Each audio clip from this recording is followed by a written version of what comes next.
Sometimes a biblical text lands on fertile soil. I think Jesus told a parable about that once.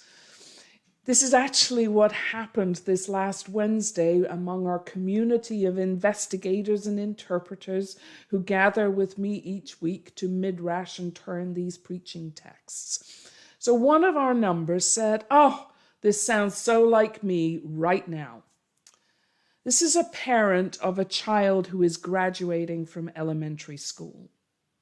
She carried on and said, "It reads just like a list of all those things that teachers and everybody wants to say to these not so tiny anymore tween children as they grow and venture further and further into the world by themselves."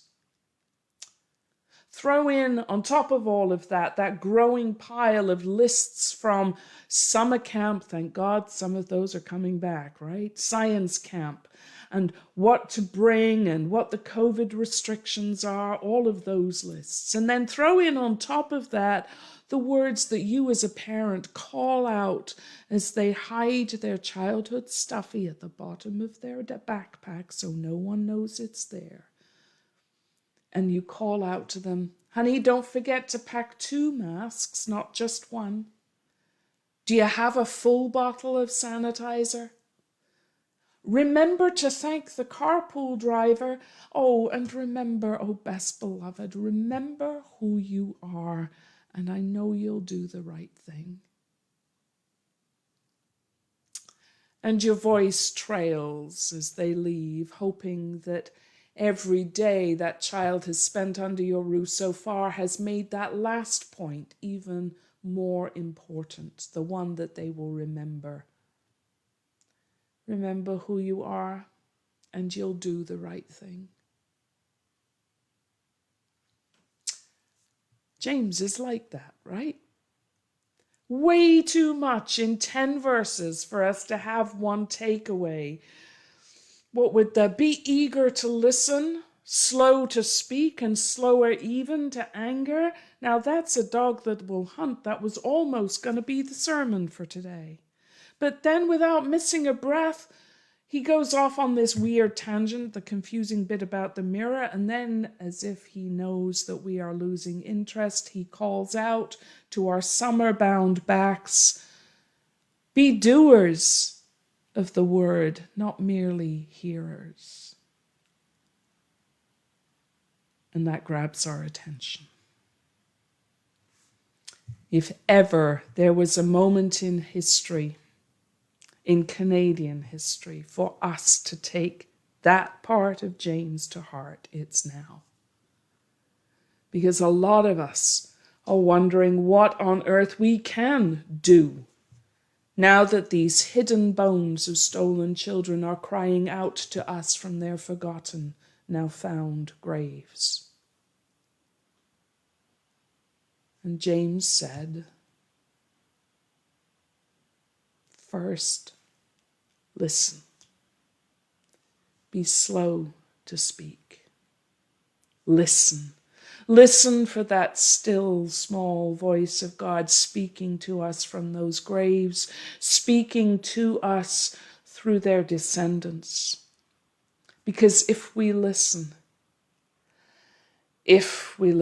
when we listen, we will hear truths that will break our hearts in pieces.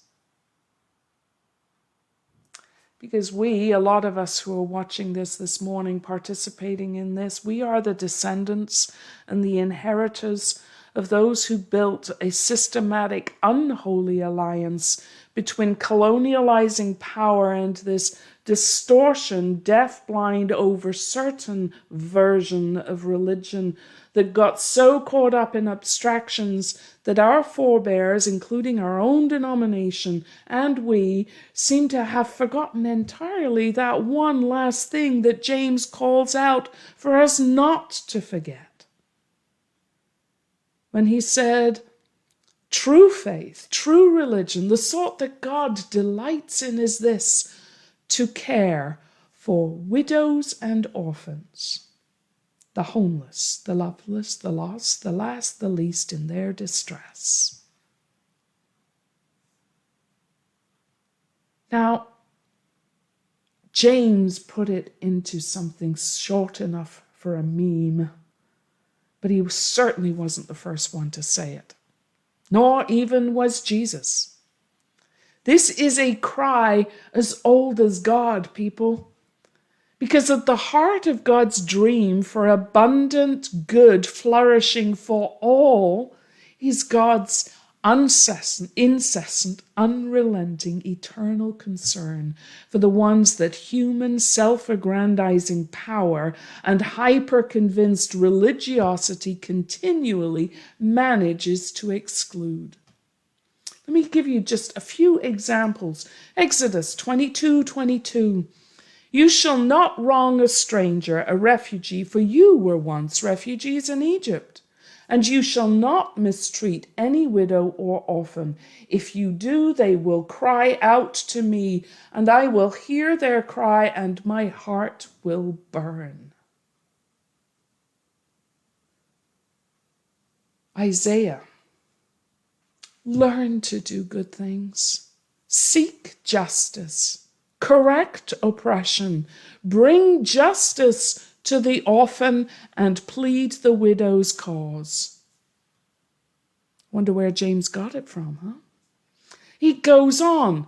There are over 100 times in the Bible, from beginning to end, that you will find this phrase, this couplet: care for the widow, care for the orphan, repeated time and time again. So much so, it's actually the definition of how to live the dream of God. Because it carries with it the assumption that the blessed life, the intentional life, the meaningful life isn't about going to church on Sunday or even sitting at home to go to church on Sunday. It's about what we do between Sundays. What we do to care for the ones who are left out, left behind, vulnerable. And if we're not quite sure how to do that, here's the litmus test. It's a question. Does what we do with our day, our life, our money, our talent, our thinking, our hobbies, our speech, our listening, our feeling, make life better for the widow and the orphan in distress?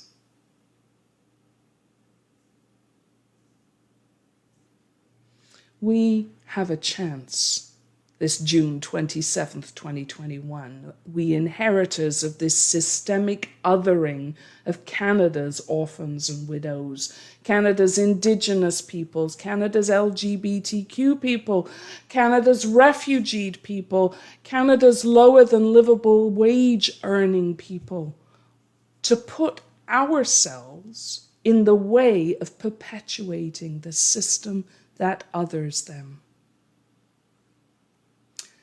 Now, we know that no government of whatever political persuasion is actually going to voluntarily dismantle a system from which it benefits until or unless it becomes obvious that the voters themselves are no longer condoning this two-tiering and othering of Canada's peoples. I know that sounds daunting. It's daunted me all week. But what I love about the gospel way of Jesus is that it is done by all of us daily doing mustard seed sized things in response to such daunting challenges. It is ordinary saints doing ordinary things to make life that little bit more blessed for someone else. Now, I'm going to try something here. I'm going to stay focused, but I would like you to join in if you are watching this live on Facebook and know how to comment, to join in. I'm going to start the list of those ordinary things that we can do to make life better for Canada's widows and orphans. And if you come up with something, you put it in the chat, and then we will have a list longer than my arm and Norman's together. So here goes. It's actually comfort kit making. And we've even got a take-home for you to do this that will be posted into Soul Food later, and I think you're looking at it on the screen there now. Comfort kits that provide essentials and a little bit of dignity to Canada's unhoused people that we find on our streets. It's making sandwiches for downtown spaces. It's knitting scarves for the unhoused and the vulnerable in the winter. It's being public about your solidarity with those othered and left behind by privilege. It's using your social media and your social interactions to spread wisdom and hope and to keep calling for God's justice for widows and orphans and strangers. And that could be things like writing letters to the editor, Paul, writing to MPs and MNAs, not just once or twice, but repeatedly, cumulatively. It's the way we spend our money, supporting local and Indigenous businesses. It's the stories we tell our children, and it's the demands we make as parents that better history teaching in our schools and not waiting until school curricula get it right to teach our kids to be critical yet compassionate thinkers and doers. It's volunteering hours to teach or to tutor those who are getting left behind. It's donating to support organizations, to support the Healing Fund and any fund that is supporting Indigenous people right now in this time of trauma. It's supporting the Friends for Mental Health. It's acts of creation care at Fairview Forest or in Angel Woods or in your own backyard. It's advocating time and time again, incessantly, for clean water for every Canadian. It's advocating for the end to prison-like detention for asylum seekers. It's calling for compassionate first responder teams. It's persistently calling out and self-monitoring for racist and misogynist and ageist and ableist comments and actions. It's being a raging granny, or it's using your skill as a musician to sing for justice and freedom. It's all of those things, and now I'm tempted to have a look at what you're adding there.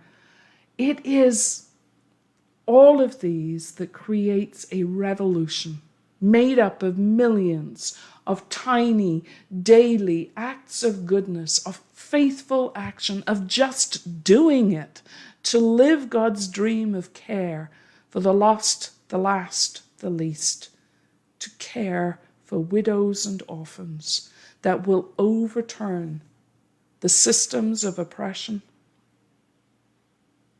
Never doubt that those tiny things you do work in God's dream to change the world. Just do it. Amen.